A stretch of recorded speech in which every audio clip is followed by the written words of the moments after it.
Opinion Oversight, not Overreach. The New York Times. Presidential harassment, Mr. Trump? Nope. The editorial board represents the opinions of the board, its editor, and the publisher. It is separate from the. For some weeks, President Trump has been in a swivet about presidential harassment or, as the practice is more commonly known, congressional oversight of the executive branch. He was up before dawn on Thursday, tweeting that the House Intelligence Committee's new inquiry into his financial dealings with foreign actors constituted.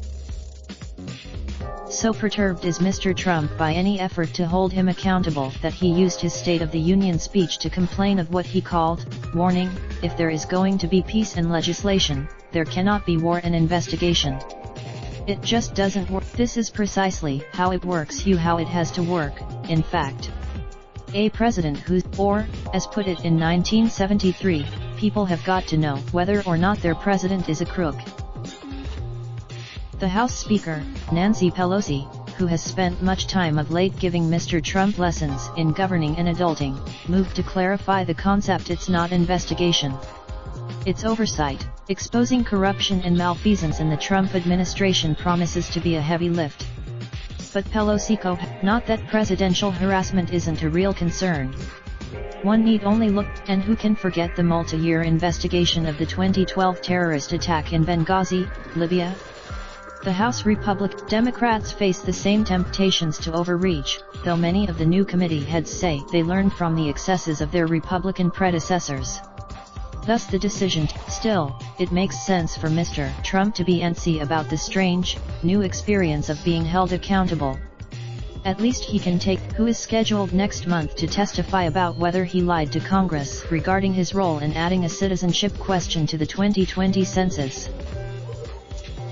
Whose personal financial dealings are being scrutinized, as is his department's decision to ease sanctions on companies tied to the Russian oligarch Oleg Deripaska,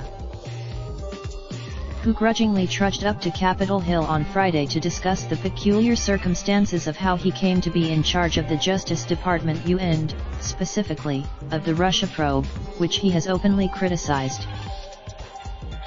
The recently departed who remains under investigation by Congress, his former department's Inspector General, and the Department of Justice, for a range of possible stumbles, including misusing government resources, making policy decisions based on political considerations, and lying to federal investigators, whom multiple committees are eager to grill about her deregulation of for-profit colleges, rewrite of campus sexual assault policies, and handling of the student debt crisis. The former, whose cavalcade of grifts continues to intrigue both Congress and the agency's Inspector General. So while the next couple of years may indeed prove vexing for the president, he should focus on the big picture. Oversight is not. The Times is committed to publishing to the editor. Wednesday. Like to follow the New York Times opinion section on, and Raindrop, drop top smoking, no cooking the hot pot.